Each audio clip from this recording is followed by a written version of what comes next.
दोस्तों, आप लोग पितृ पूजा अपने पितरों को तर्पण करने के साथ साथ गौ माता की पूजा अवश्य करते हैं और गौ माता को कुछ ना कुछ जरूर ही खिलाते हैं। अब आप सोच रहे होंगे कि गाय को ऐसा क्या खिलाने से और ऐसा क्या उपाय करने से आपको अपने पितरों के साथ साथ माता लक्ष्मी का आशीर्वाद मिल सकता है, क्योंकि गौ माता का ये उपाय करने से माता लक्ष्मी प्रसन्न होती है। गौ माता लक्ष्मी का ही रूप है। गौ माता के शरीर पर 33 करोड़ देवी देवताओं का वास माना जाता है। तो दोस्तों, आपने देखा होगा जब भी आपके घर पर दिवाली की पूजा होती है या धनतेरस की पूजा होती है या फिर पितृपक्ष की पूजा होती है तो आपके घर वाले गौ माता की पूजा जरूर करते हैं और गौ माता को जो भोग होता है उसमें से कुछ ना कुछ जरूर ही खिलाते हैं। ज्यादा नहीं तो 2 पूरी अवश्य ही खिलाते हैं। तो दोस्तों, आपको इस उपाय को पितृपक्ष के दिनों में ही करना है।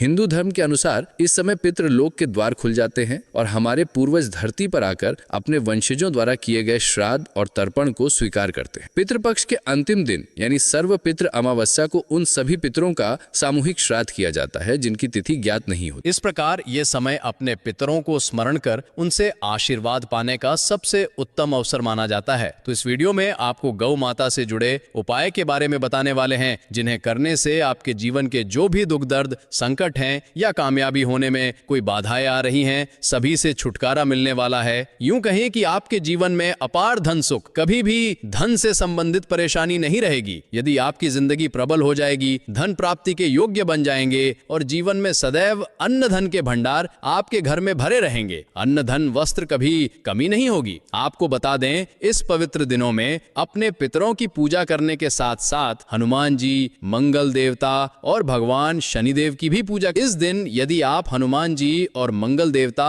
भगवान शनिदेव की पूजा करते हैं तो मंगल का ग्रह जनित दोष भी दूर हो जाता है। जीवन में धन सुख और समृद्धि की प्राप्ति हर किसी की कामना होती है। सभी चाहते हैं कि उनकी सारी मनोकामनाएं पूरी हों, उनके जीवन में किसी चीज की कमी ना रहे। आज के इस भागदौड़ भरे युग में हर व्यक्ति सफलता, खुशहाली और आर्थिक समृद्धि चाहता है। ऐसी बहुमूल्य जानकारी जो जीवन को सकारात्मक दिशा दे सकती है, उसे प्राप्त करना हर किसी के लिए लाभकारी हो सकता है। हालांकि कई बार ऐसी महत्वपूर्ण बातें सामान्य रूप से उपलब्ध नहीं होती, परंतु कुछ लोगों का उद्देश्य केवल जन कल्याण होता है। वे समाज की भलाई के लिए काम करते हैं और लोगों तक ज्ञान पहुंचाना चाहते हैं बिना किसी आर्थिक लाभ के। ऐसे में उनके द्वारा दी गई जानकारी निःशुल्क होती है ताकि हर कोई इससे लाभान्वित हो सके। अब बात करते हैं कुछ ऐसे उपायों की जो जीवन में सकारात्मकता लाने में मददगार साबित हो सकते हैं। इनमें से एक उपाय है पीपल के वृक्ष के नीचे शाम के समय सरसों के तेल का चौमुखी दीपक जलाना। इस दीपक को आटे से बनाना चाहिए और उसमें 4 बातियां लगानी चाहिए। प्रत्येक बाती हो दिशाओं के अनुसार रखें। इसके अलावा लाल कलावे वाला दीपक भी जलाएं। दीपक जलाते समय पितरों को याद करते हुए उन्हें नमन करें। दीपक के बीच में लौंग भी डाल सकते हैं जिससे इसकी सुगंध वातावरण को शुद्ध करती है। मान्यता है कि ऐसा करने से पितृ प्रसन्न होते हैं और उनकी कृपा जीवन में चमत्कार लाती है। शाम के समय ये दीपक जलाने से पितरों को उजाला मिलता है, क्योंकि ऐसा कहा जाता है कि पितृ पृथ्वी पर आते हैं और अंधेरे में उन्हें मार्गदर्शन की आवश्यकता होती है। ये दीपक उनके लिए प्रकाश का काम करता है। इसके अलावा गौ माता से जुड़े उपाय भी अत्यंत लाभकारी माने गए हैं। गाय को